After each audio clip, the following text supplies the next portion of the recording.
Y quiero desearles entonces la más cordial bienvenida a esta nueva clase del curso de Introducción a Relatividad General. No sé, ya estamos como en la clase número 21, creo, o 20. Y estamos, como les decía, entrando en la etapa final del curso. Hoy día vamos a comenzar a ver soluciones cosmológicas de la relatividad general. Y esto va a ser un poco distinto a lo que estábamos haciendo antes con Schwarzschild. Es distinto en varios sentidos. Primero, a ver.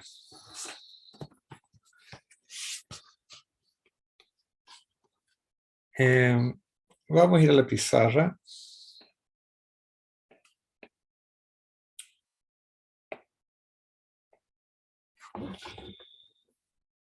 Primero, Schwarzschild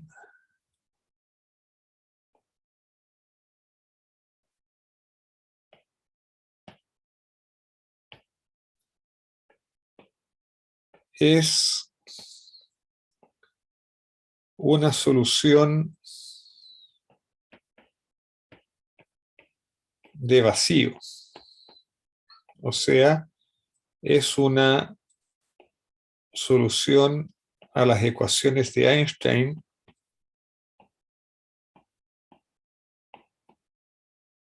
en el vacío. Ok, ustedes me van a decir, no exactamente, porque ya establecimos que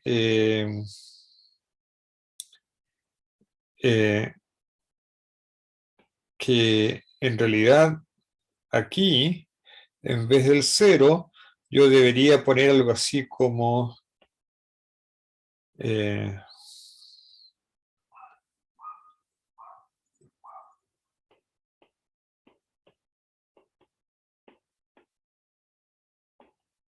una cosa así, ¿no? Eso. O sea, yo debería colocar en un T mu nu, yo debería colocar esta densidad de masa dentro del T mu nu. Pero, ¿qué estoy diciendo? Esto es un 0. Eso es lo que quiero decir. Esa es... Schwarzschild es una solución a esto de aquí. Pero en realidad, si nos fijamos solamente en la solución exterior, es esto. Esto es.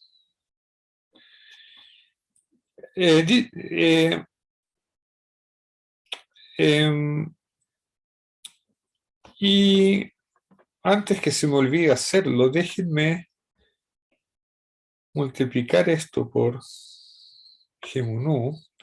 Entonces, cuando contraigo G mu nu con el tensor de Ricci, me queda el escalar de Ricci menos un medio. G mu nu es 4. Y me queda aquí el Ricci igual a 0. O sea, me queda R menos 2R igual a 0, de lo que se obtiene que R es igual a 0. Entonces ustedes pueden escribir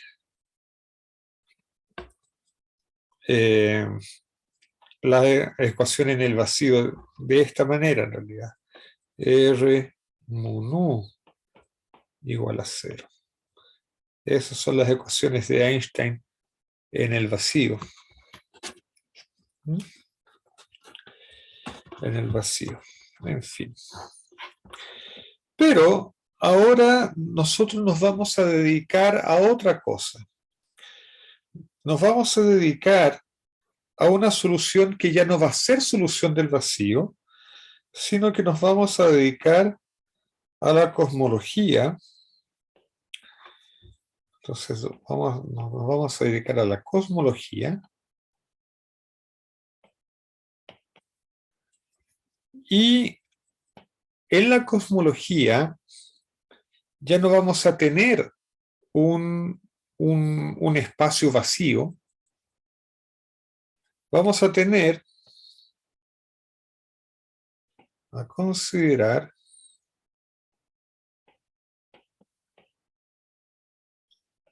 un espacio-tiempo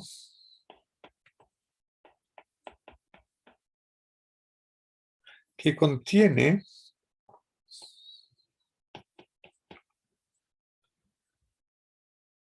por ejemplo, materia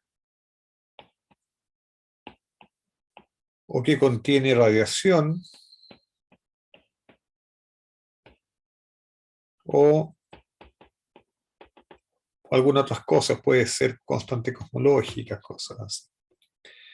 Entonces, básicamente, en cosmología, nosotros vamos a considerar que el tensor de energía-momentum es distinto de cero. Entonces, realmente lo que vamos a tener que hacer es resolver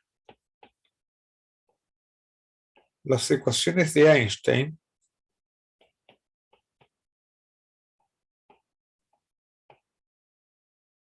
con materia, con un T1. Ahora, por supuesto, eso nosotros no lo vamos a poder resolver en general. Entonces, porque es como, bueno, ok, no lo vamos a poder resolver en general, entonces lo que vamos a hacer es, vamos a suponer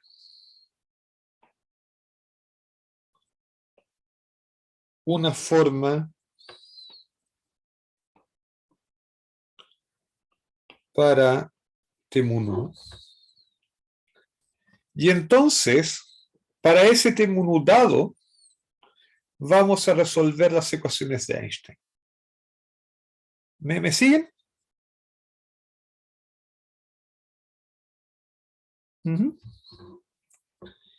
Ya. Entonces, lo que tenemos que hacer es obtener una hipótesis. Entonces necesitamos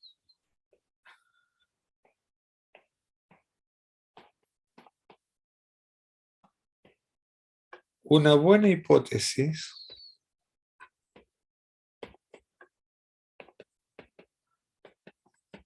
para T1. Entonces hoy día lo que vamos a hacer, por lo menos la primera parte de la clase, es llegar al punto de discutir cuál tiene que ser la forma de este T1 para poder estudiar el universo como un todo.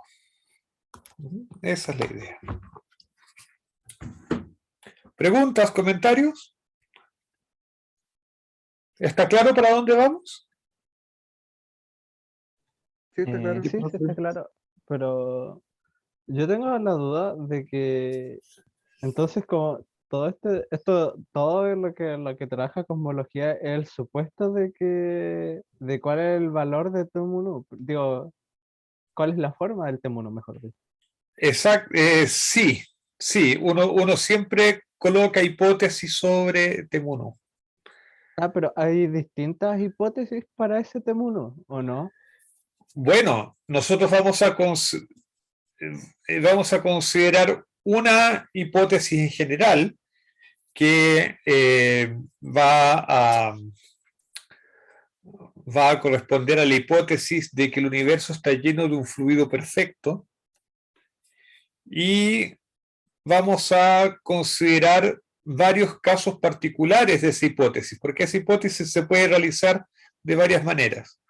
Ah, yeah. ¿Ya? Ahora, como nosotros, me voy a adelantar ahora en la respuesta, pero nosotros vamos a suponer que el universo es homogéneo y es isotrópico, a grandes escalas al menos. Tú podrías relajar alguna de esas hipótesis. Tú podrías suponer que a grandes escalas el universo es homogéneo, pero no es isotrópico, de que hay alguna dirección privilegiada. Y tú puedes tú puedes estudiar cosmologías en ese estilo también. De hecho, eso es importante hoy día, porque hay alguna gente que ve en los datos observacionales de cosmología algunos indicios de alguna dirección privilegiada. Entonces hay gente que realmente estudia cosmologías no isotrópicas. ¿Y cómo es eso de una dirección privilegiada? Vamos a verlo. Ya.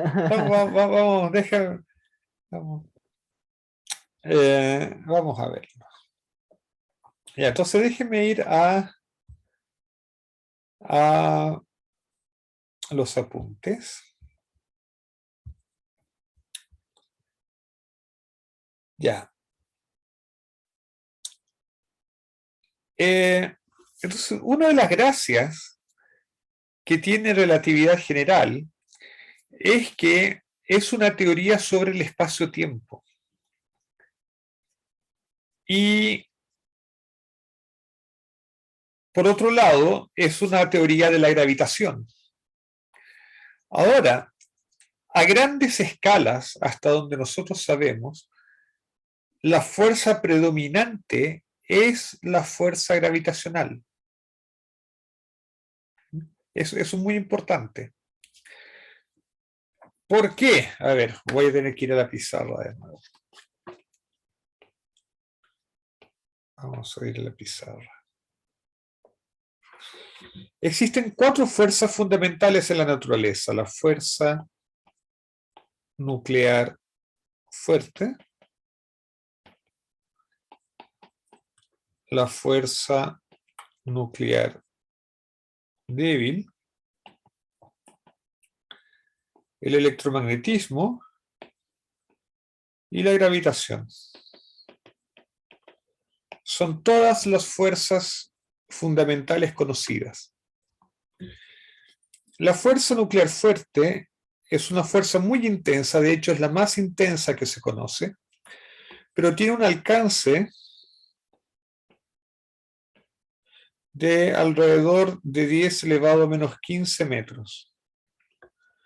Entonces, a escalas cosmológicas, por supuesto, la fuerza nuclear fuerte no tiene ninguna relevancia.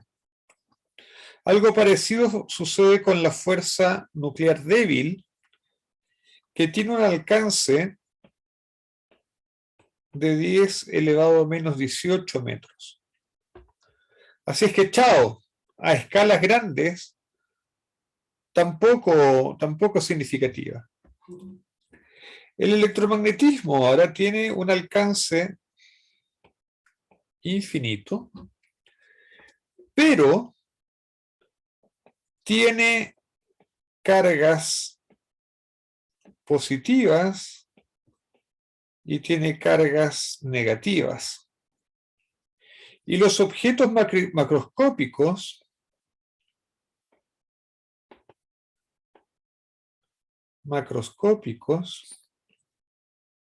son neutros.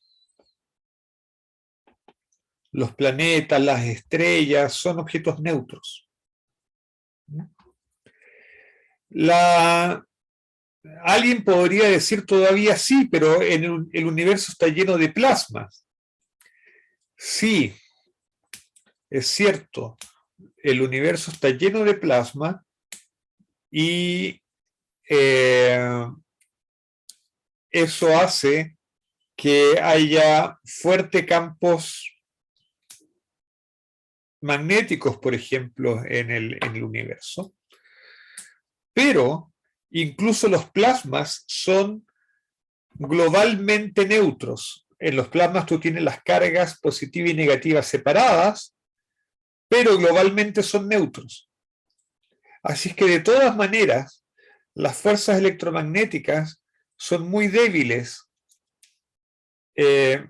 a escalas cosmológicas en sí. Así es que la única fuerza que nos queda a,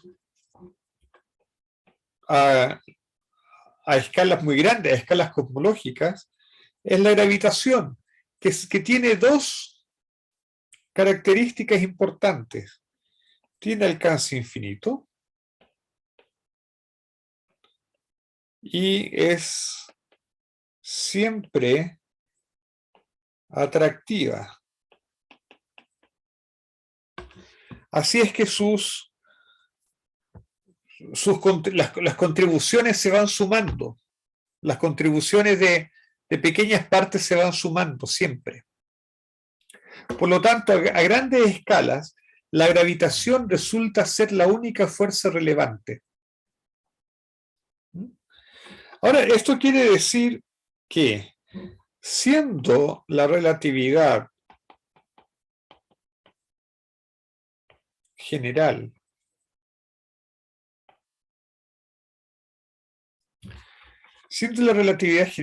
una teoría del espacio-tiempo,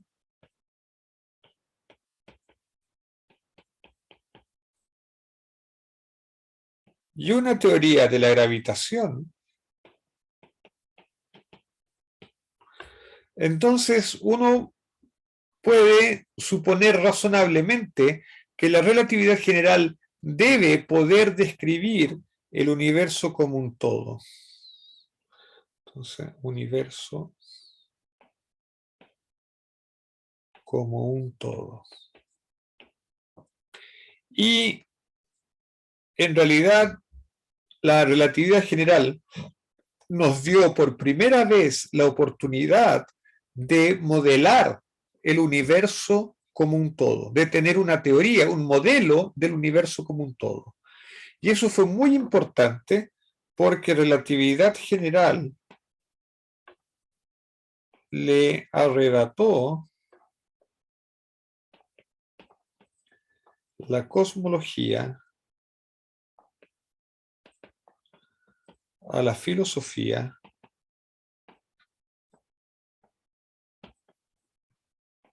y a la religión. ¿Okay? Con la relatividad general, por primera vez, tuvimos las herramientas para hacer de la cosmología una disciplina de la ciencia. Ok, con Newton también podríamos haber hecho algunos avances, pero con Newton las cosas no son tan claras por, como con relatividad general, porque Newton, la teoría de Newton de la gravitación, es una teoría de la gravitación, pero no es una teoría del espacio-tiempo. ¿Okay? El espacio-tiempo en Newton es solamente un escenario que está siempre ahí, que es intocable. Mientras que en relatividad general, como hemos aprendido, el espacio-tiempo es dinámico. Es dinámico.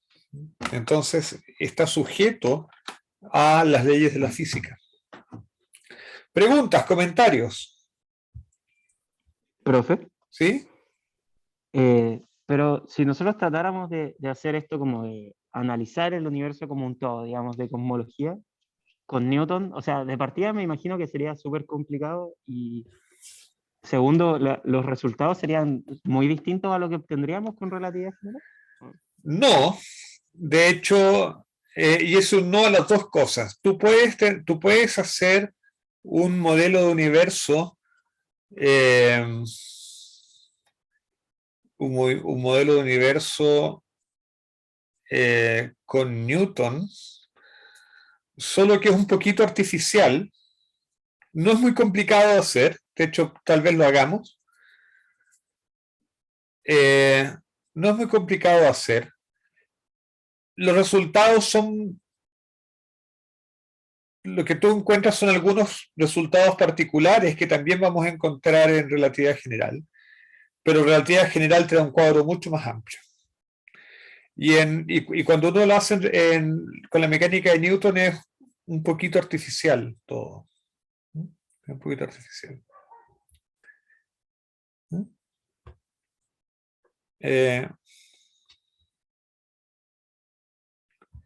Entonces, ya. Entonces, como decía, vamos a modelar el universo como un todo. Pero como ustedes bien dijeron, modelar el universo como un todo es una cuestión complicada en principio. El universo es evidentemente muy complejo. A propósito, complejo no quiere decir necesariamente difícil, como en el lenguaje popular se parece creer. Complejo quiere decir que algo está compuesto por muchas partes que interactúan entre sí. Eso quiere decir complejo, que está hecho de muchas partes. Que es lo contrario de simple. Simple es que no tiene partes, o que tiene pocas partes.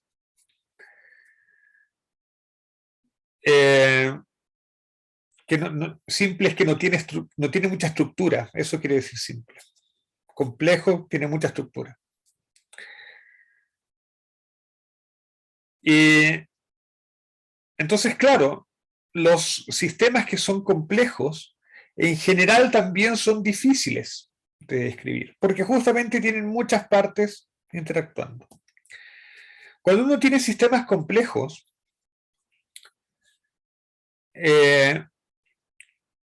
la técnica generalmente usada para estudiarlos es el análisis.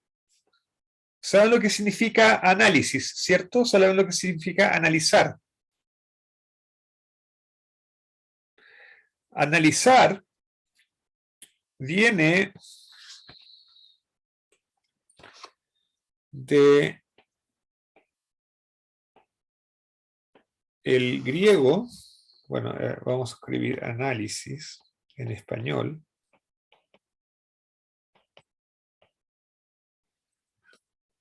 Esto es un prefijo en griego, ana, que es un prefijo que indica énfasis. Y lisis viene del verbo griego lío. Lío quiere decir yo desato o yo desarmo. Yo desmonto. Entonces, el análisis es tomar un sistema complejo y dividirlo en sus partes para estudiar cada una de las partes por separado. Y luego que uno hace un análisis, o sea, estudia cada parte por separado, tiene que hacer luego una síntesis. Síntesis, ustedes ya reconocen aquí el prefijo griego sin, syn en griego, syn, que quiere decir con, conjunto. O sea, hacer una síntesis es eso que estaba separado, volverlo a juntar. Una sinfonía son sonidos colocados en conjunto. Entonces, cuando uno tiene sistemas complejos, en general lo que uno puede hacer, lo que uno hace, es primero analizar, o sea, colocar las piezas por separados y estudiarlas separadamente, y después hacer una síntesis, juntar todo eso de vuelta en el sistema grande. Pero hacer eso, en el caso del universo, es muy, muy, muy complicado. Así es que nosotros vamos a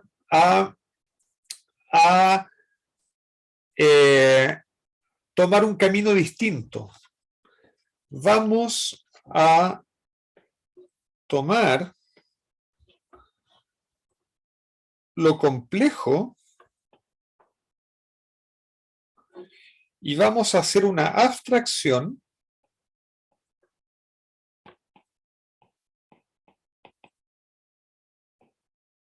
y vamos a transformar este sistema que es muy complejo, lo vamos a transformar en un sistema simple. Ahora, ¿en qué consiste esta abstracción? Es que vamos a obviar, nos vamos a olvidar de los detalles. Eso significa que vamos, esto es una hipótesis simplificadora, vamos a separar escalas.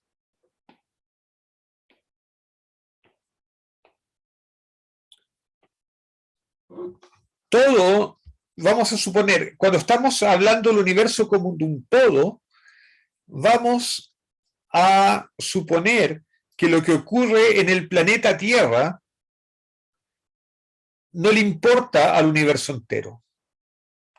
Si gana Boric o si gana Kast, podrá ser muy importante en Chile, pero el universo entero ni se entera de eso.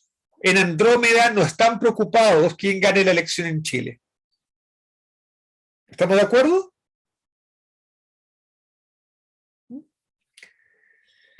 Entonces, la escala del planeta Tierra para el universo como un todo no es importante.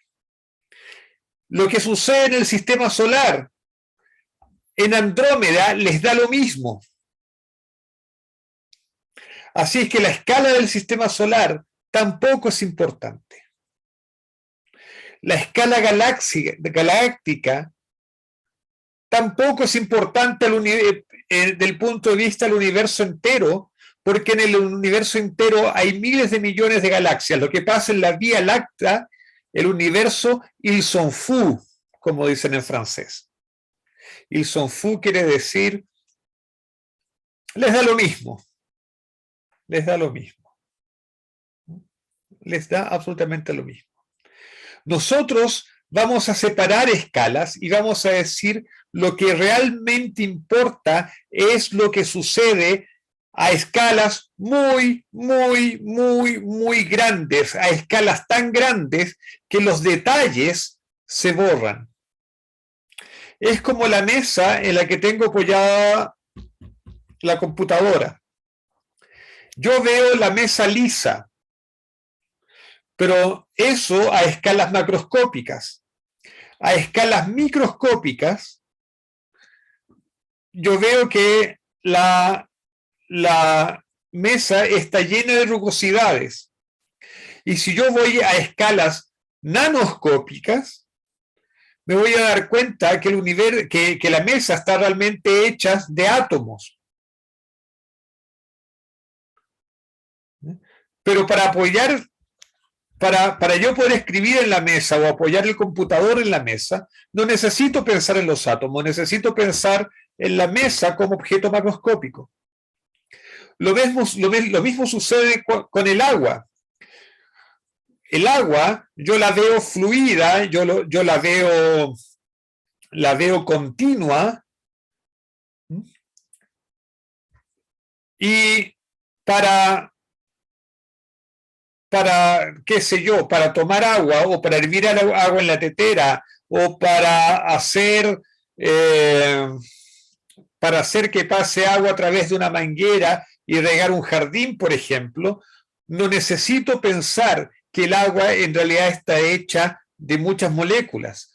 Simplemente me basta pensar en el conjunto, en el sentido macroscópico, en lo que atañe a la escala de 10 elevado a 23 moléculas, no cosas individuales. Y de esa manera, un sistema muy complicado, muy complejo, que tiene 10 elevado a 23 partes, 10 elevado a 23 moléculas, lo puedo describir de una manera más simple como un fluido. Entonces, eso es lo que vamos a hacer. Vamos a obviar los detalles vamos a promediar por los detalles. O sea, a lo mejor es una mejor palabra, no vamos a promediar los detalles y nos vamos a quedar solamente, nos queda de que daremos solo con las escalas muy, pero muy grande.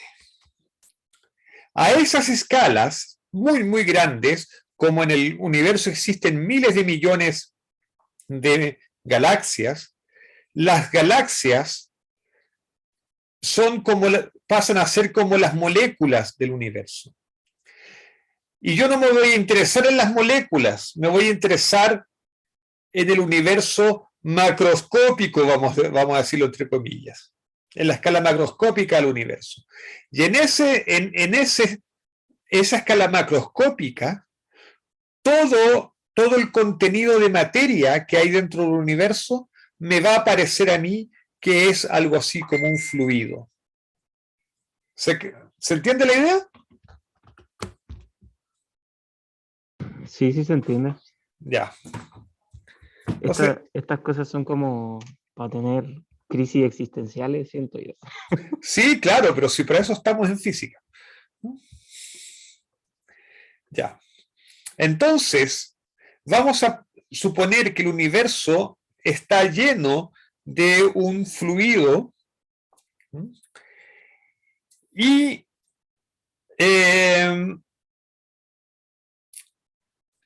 vamos a suponer algo más. Vamos a suponer que nosotros no somos observadores privilegiados. Vamos a suponer, y esto se llama principio cosmológico o principio copernicano, ¿no? Con Copérnico nosotros aprendimos que no éramos el centro del sistema solar y mucho menos el centro del universo. Entonces vamos a postular que no somos observadores privilegiados del universo. Esto quiere decir que el universo a gran escala debe ser igual desde cualquier otro punto del espacio, o sea, debe verse igual desde cualquier otro punto del espacio, y debe verse igual en cualquier dirección que observemos. O sea, vamos a suponer que el universo a gran escala debe ser homogéneo e isotrópico. ¿Ok? Ahora, a escalas pequeñas, esto no es cierto. O sea, para empezar, el universo a escalas pequeñas no es isotrópico, porque yo veo en tal dirección y veo una estrella, me corro un poquito y no veo estrella. O yo miro ahí y veo un conjunto de estrellas que parecen la figura de un guerrero lanzando una flecha en un arco, ¿no? La constelación de Orión, y veo para el otro lado y veo un conjunto de estrellas que me parece que forman otra figura.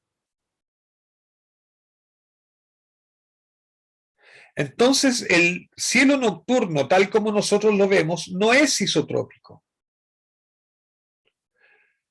Tampoco homogéneo, de hecho.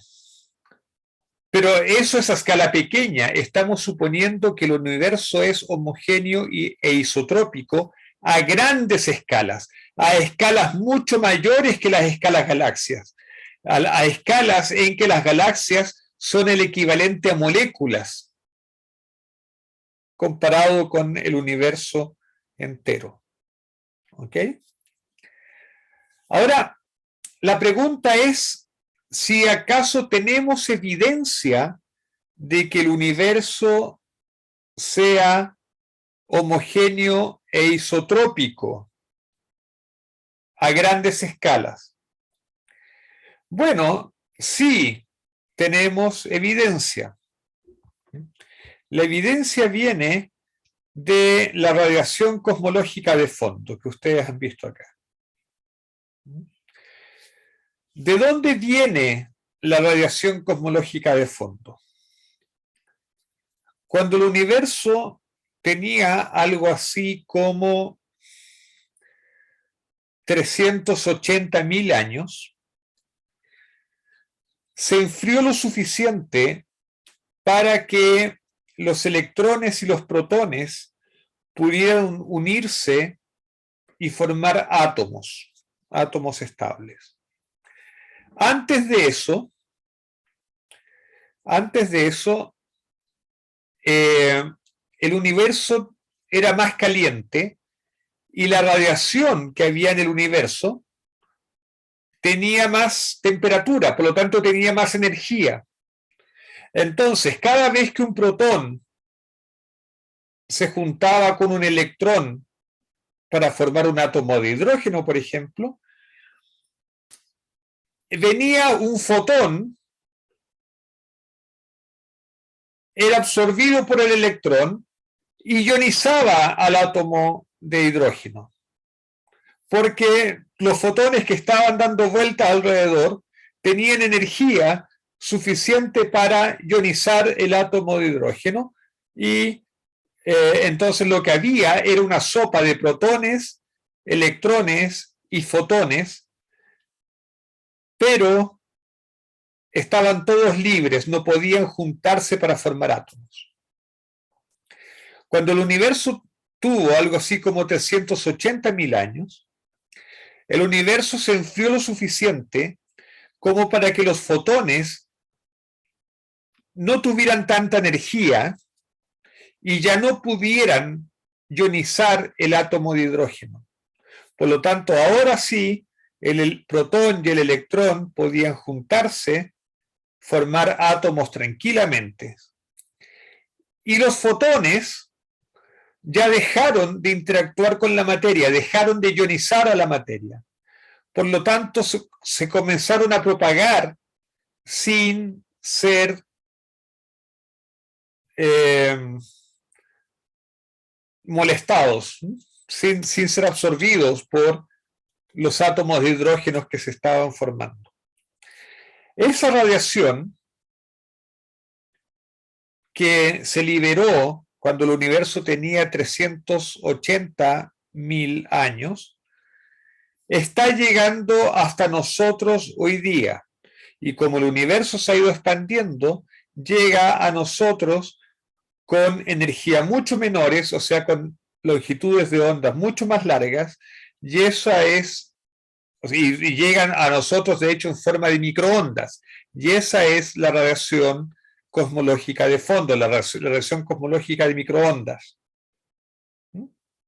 Bueno, hasta aquí me imagino no he dicho nada que no supieran, ¿cierto? En todo caso, ¿preguntas? ¿No? ¿Y cómo pueden distinguir esa radiación de otra radiación que sea que justamente sea con la misma frecuencia o longitud de onda? Ah, ¿O no se puede distinguir en principio? bueno, en principio sí se puede. De hecho,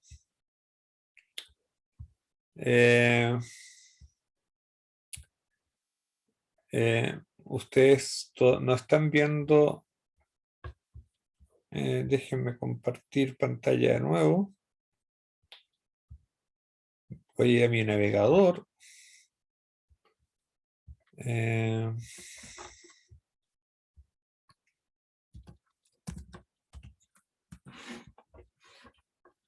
Déjenme ver si encuentro alguna imagen. Eso, esta de aquí. Fíjense la diferencia entre esta imagen y esta imagen de aquí. ¿Cuál es la diferencia? Se ve una zona que tiene como más radiación. Bueno, esta zona de aquí, esta zona roja aquí, es radiación que viene con la misma longitud de onda de las zonas azules, digamos, y verdes. Pero esto es la contribución de la galaxia. Eso es background, digamos. Pero tú puedes sustraer el background aquí. Tú puedes usar métodos estadísticos para sustraer ese background. Por supuesto, eso va a aumentar tu incerteza en esta región central, pero todavía puedes medir en las regiones donde tienes menos contaminación. Entonces, de ahí así puedes colocar filtros a tus datos. Ya entiendo. Gracias, profe. De nada. Entonces, este es el mapa de la radiación cosmológica de fondo que fue medido por el satélite WMAP.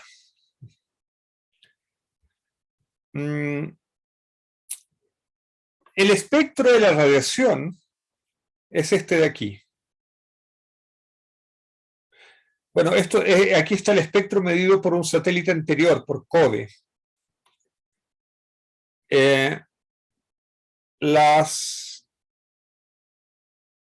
puntitos rojos son los datos experimentales y la línea azul es el ajuste de una distribución de cuerpo negro. Todos ustedes hicieron física 140, así que saben lo que es la radiación de cuerpo negro. Entonces, fíjense que el universo, o sea, la radiación cosmológica de fondo, es ajustada perfectamente por una distribución de cuerpo negro, de radiación de cuerpo negro. Así es que esta radiación que nos está llegando de cuando el universo tenía 380.000 años, es la radiación de cuerpo negro más perfecta que conocemos. Y como es un buen cuerpo negro, una buena radiación de cuerpo negro, le podemos asociar una temperatura a esa radiación. Y lo que uno puede hacer es mirar en distintas direcciones, ver la radiación de cuerpo negro que me llega de esa determinada dirección y medirle su temperatura. Bueno, la temperatura que uno mide es en general en torno de 2.7 Kelvin. De hecho, el promedio de la radiación es 2.7260 Kelvin. Ese es el promedio. Y la desviación estándar es esta de aquí, 0.0013 Kelvin. O sea, las fluctuaciones, la diferencia de temperatura entre los lugares más fríos y más calientes en esta radiación, dependiendo de la dirección que uno tome, son del orden de 10 elevado a menos 5 Kelvin.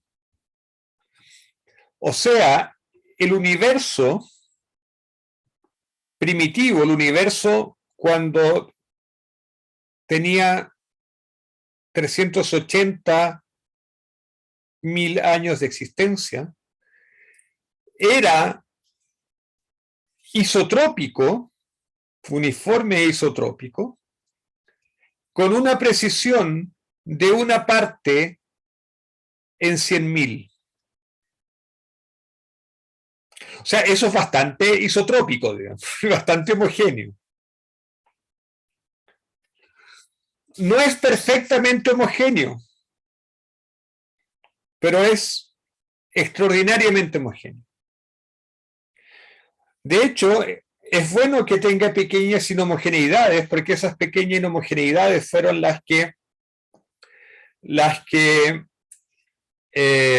hicieron posible la formación de estructuras en el universo, la formación de galaxias, por ejemplo. Porque en los lugares más fríos se comenzó a acumular materia. Y eso fue lo que dio origen a las galaxias, por ejemplo. Ahora, ¿cómo se originaron estas inhomogeneidades? Bueno, es todo un asunto de estudio en la cosmología, es bien complicado y no lo vamos a ver en detalle acá. Este no es un curso de cosmología, es un curso de relatividad general y lo que vamos a hacer es estudiar las soluciones cosmológicas de relatividad general. No vamos a estudiar la cosmología en sí. Por eso el capítulo se llama Soluciones cosmológicas. ¿Ok? ¿Está bien? Preguntas, comentarios.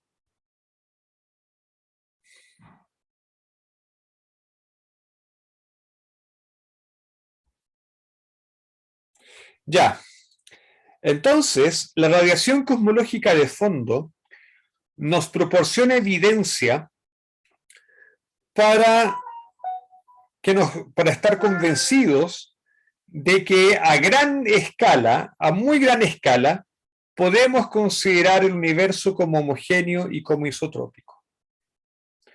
Hay gente que, estudiando los detalles de la radiación cosmológica de fondo, dice las homogeneidades parecen no ser completamente aleatorias, sino que parecen concentrarse en algunas partes. Aquí, por ejemplo.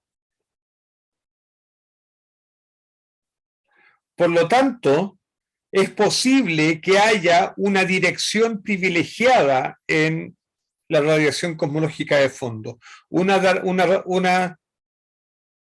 dirección en la que tienden a concentrarse las inhomogeneidades, las partes frías, por ejemplo. La gente que ve esa anisotropía en los datos de radiación cosmológica de fondo, que ese es un tema de debate hoy en día, estudia cosmologías en que relajan la hipótesis de isotropía. Nosotros no vamos a entrar en eso, vamos a estudiar la suposición más estándar y más sencilla también, al final este es un curso de introducción de relatividad general, del universo homogéneo e isotrópico. ¿Respondí la pregunta que me habían hecho antes? Sí, profe. Ya, ok. Ya, entonces vamos en base a la evidencia, tal como es normalmente evaluada de la radiación cosmológica de fondo, vamos a insistir en que el universo a gran escala es homogéneo isotrópico y esa va a ser nuestra hipótesis de trabajo. Ahora, notemos que vamos a suponer que el universo es isotrópico y homogéneo solamente en su parte espacial, no en la parte temporal. Temporalmente hablando, el universo no siempre se ha visto de la misma manera, no siempre es el mismo. De hecho, como vamos a ver, el universo está en expansión y eso hace que el universo evolucione. Por lo tanto, el universo, como era visto hace 1.000 millones de años atrás, o 10.000 millones de años atrás, era muy distinto a cómo lo vemos nosotros. Y cuando lo vean nuestros descendientes, si es que existen todavía 10.000 millones de años en el futuro, va a ser muy distinto a cómo lo vemos hoy día. Entonces un universo es homogéneo e isotrópico en el sentido espacial, pero no en el sentido temporal. ¿Ok? Hubo un modelo que trató de implementar el principio cosmológico a la sección temporal también del universo. O sea, el universo completamente homogéneo isotrópico, tanto en su parte espacial como en su parte temporal. Ese modelo se llamó el modelo del estado estacionario y suponía que el universo era siempre igual, era eterno y era siempre igual. Ahora, como el universo, como se sabía que el universo estaba en expansión, para mantener el universo homogéneo isotrópico siempre, por toda la eternidad, tenía que estarse creando materia continuamente. La tasa de materia que tenía que estarse creando era algo así como un protón por kilómetro cúbico, no mucho, pero era un modelo en que tenía que crearse materia continuamente para poder satisfacer el principio cosmológico generalizado. Ese modelo fue completamente descartado cuando se descubrió la radiación cosmológica de fondo, porque la radiación cosmológica de fondo implicaba un Big Bang. El estado estacionario negaba el Big Bang. Pero eso se los cuento apenas como curiosidad. Hoy día nadie defiende el modelo estacionario. Ya. Entonces, ¿qué vamos a hacer? Como nosotros suponemos que la sección espacial del universo, del espacio-tiempo, tiene que ser homogénea e isotrópica, vamos a suponer que la sección espacial del universo tiene que ser maximalmente simétrica. Ustedes ya saben lo que significa maximalmente simétrica, que tiene todas las isometrías de un espacio plano. En particular, el que sea homogéneo e isotrópico quiere decir que en todas partes la curvatura de la parte espacial del universo tiene que ser la misma. Entonces, la sección espacial del espacio-tiempo tiene que ser un espacio de curvatura constante. ¿Está bien? Bueno, existen tres posibilidades de curvatura constante. Curvatura igual a cero, que es un plano. Curvatura constante positiva, que en el caso de dos dimensiones da una esfera, ¿no? Entonces, en el caso del universo sería así como una superficie esférica tridimensional, como una esfera tridimensional. Y curvatura constante negativa, que es el caso de una sección espacial hiperbólica.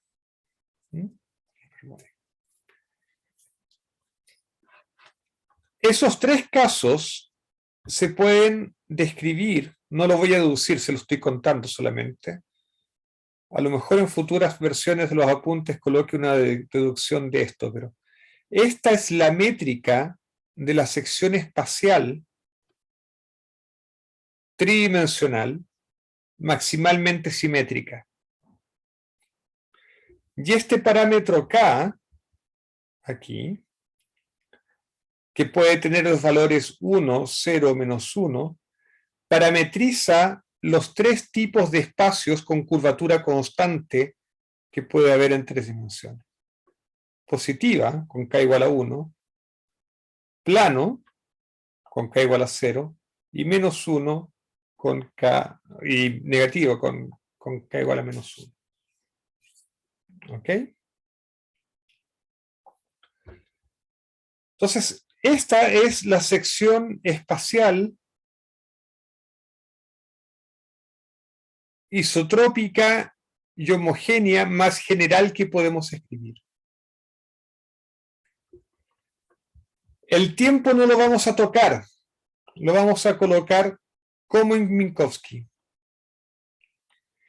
Ya la sección espacial lo vamos a multiplicar por un factor de escala que puede depender a lo más del tiempo. No puede depender ni de R, ni de teta, ni de phi, porque entonces el factor de escala sería distinto de acuerdo a distintas posiciones, y eso ya no sería un universo homogéneo e isotrópico. Así es que este factor de escala que influencia a toda la sección espacial, en todas las direcciones y en todos los lugares por igual, puede depender a lo más del tiempo. ¿Ok? ¿Está bien? ¿Preguntas?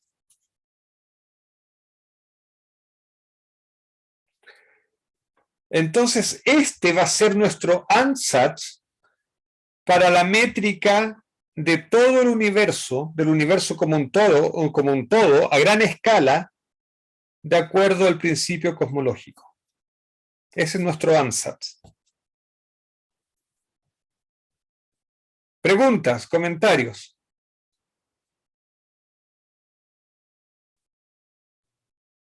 Todavía se entiende todo súper. Ya, ok. Ya, entonces, les recuerdo, este A no es otra cosa que un factor de escala que afecta a toda la sección espacial del universo. Ahora bien, estas coordenadas T, R, T y Phi se llaman coordenadas comoving. Comoving. Ahora, supongan que ustedes tienen, les voy a explicar ahora por qué se llaman comoving. Supongan ustedes que tienen, que vamos a mirar en una dirección en particular. Entonces vamos a colocar teta fijo y phi fijo. Entonces, de teta es 0, de phi es 0. En ese caso, y para hacer las cosas más fáciles, para hacer el argumento más fácil, coloquemos un espacio plano en la sección espacial. De hecho, los datos indican que nuestra sección espacial del universo, nuestro universo es plano. Así es que no importa. Entonces nuestra métrica se reduce a esto de aquí. ¿Qué es esto? ¿Qué es este dr, por ejemplo? Este dr es la diferencia de coordenadas r entre dos puntos, entre dos galaxias, por ejemplo, muy cercanas, entre dos puntos muy cercanos. Pero ¿cuál es la distancia espacial entre esos dos puntos muy cercanos? La distancia espacial no es dr. La distancia espacial es A por dr. ¿Ok? Ahora, fíjense que la distancia física, o sea, el dl, esa es la distancia física entre estos dos objetos, cambia con el tiempo debido al factor A de t. mientras que el valor de R permanece constante. O sea, estamos considerando, por ejemplo, dos galaxias que se están separando entre sí, como observó Hubble,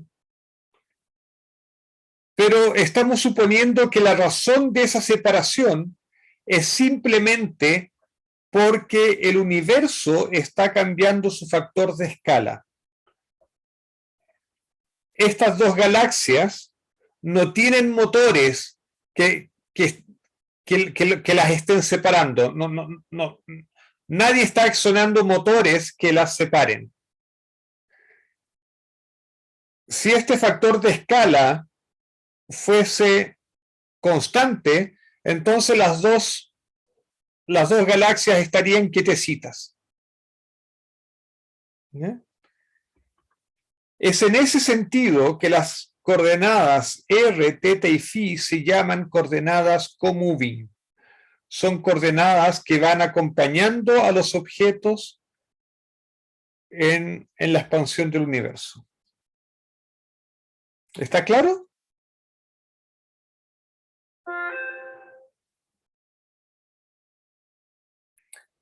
Ya. Bueno, esta métrica, que como digo es nuestro ansatz, tiene un nombre, es muy famosa, les va a salir hasta por la sopa a ustedes.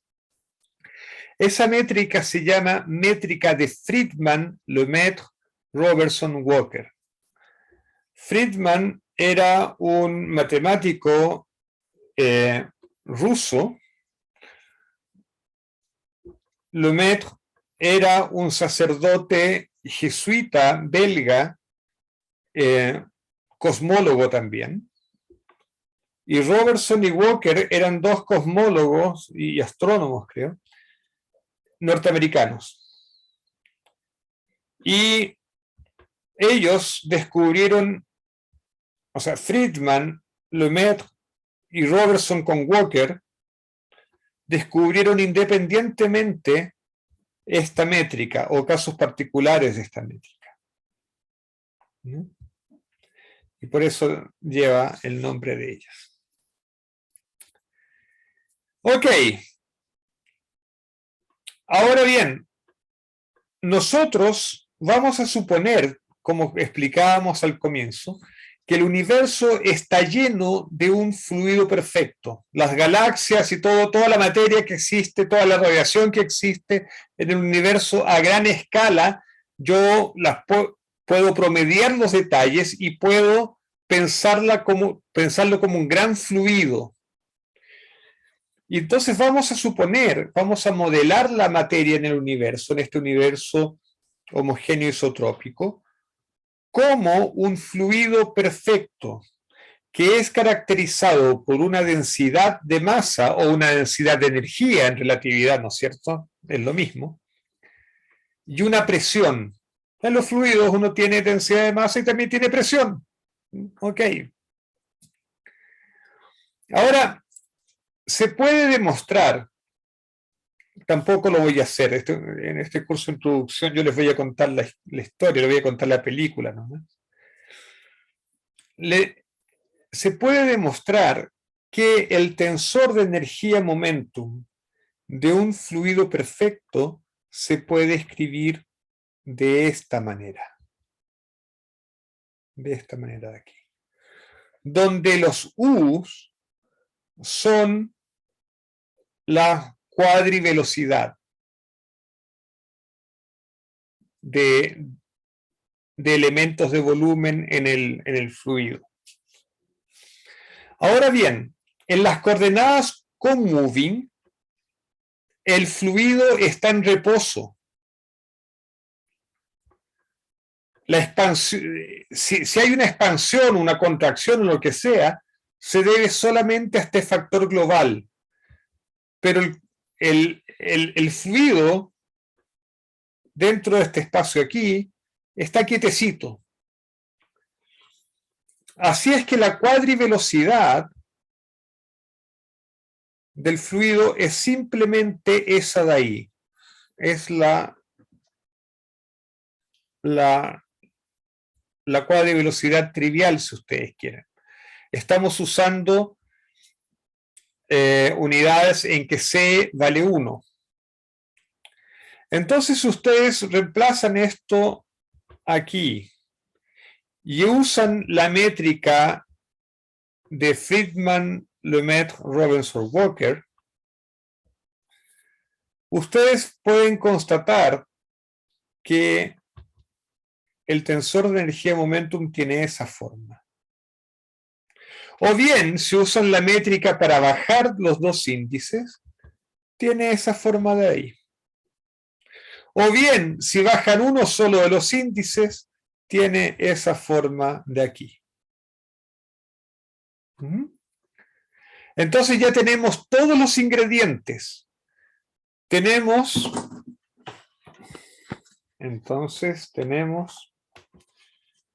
Me queda un minuto.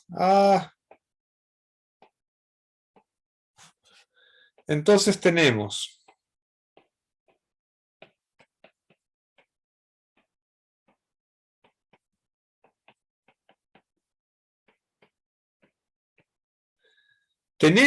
la métrica, tenemos un ANSAF para la métrica, y teniendo la métrica podemos calcular la conexión de Levi-Civita y con ella el tensor de Riemann, y con el tensor de Riemann el tensor de Ricci, y con el tensor de Ricci el escalar de Ricci. Entonces, con Friedman, Robinson, Walker podemos calcular esta parte.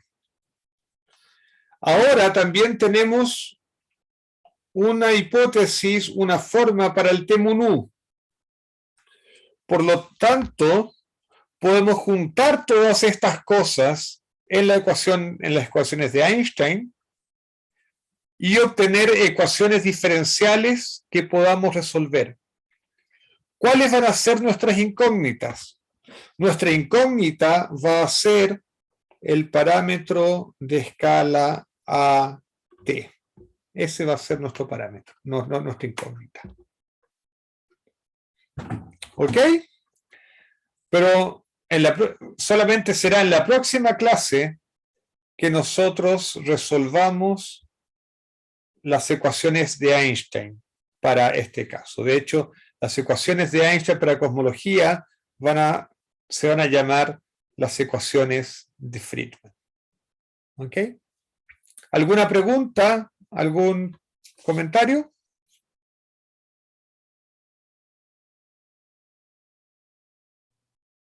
Profe, yo tengo una pregunta que no es exactamente de esto, porque la verdad que me quedó bien claro todo esto. ¿Ya? Pero bueno, si es que nadie tiene preguntas, quería aprovechar de que justo en Campos 2 estamos empezando a ver la relatividad especial y en un momento el profe nos mencionó de que hay que también, bueno, ya sabemos que hay que redefinir un montón de objetos comparados con las definiciones clásicas, pero, y esto, yo no me acuerdo que lo habíamos visto acá, y por eso le pregunto, de que también hay que redefinir lo que es producto cruz y definiciones de como, por ejemplo, ¿cómo se llama esto? De diferenciales de área y cosas así. Bueno, el Diferenciales de área, producto cruz existe solamente en 3 dimensiones. ya. ¿Ya? Entonces, en dimensiones mayores, y en particular en el espacio-tiempo de Minkowski, uno tiene que inventar cosas un poco más sofisticadas que se reduzcan a 3 dimensiones en el producto cruz, pero un poquito más complicado. ¿Quién está haciendo Campos? Marat. Lo sospeché desde un principio.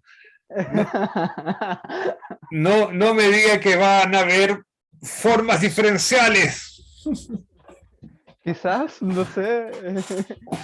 Yo traté de evitar las formas, pero sí, entonces sí, en el espacio-tiempo, el producto cruz solamente existe en 3 dimensiones. Ya. Igual, por ejemplo, intentaba hacer un diferencial de área que fuese antisimétrico.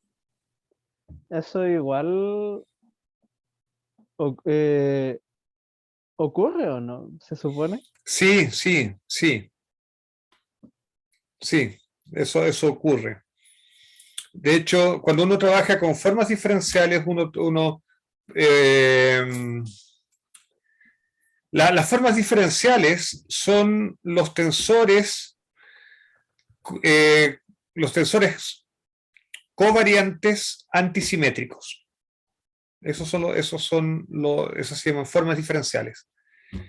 Y cuando uno trabaja con formas diferenciales, uno puede definir un producto que se conoce como el producto cuña, que es una especie de generalización del producto cruz. Y con eso Ya. con ese producto cuña uno puede definir elementos de área, elementos de volumen y ese tipo de cosas. Ya, entiendo. Ok, lo dejamos por aquí entonces, ¿les parece? Dejo de grabar y me despido. Gracias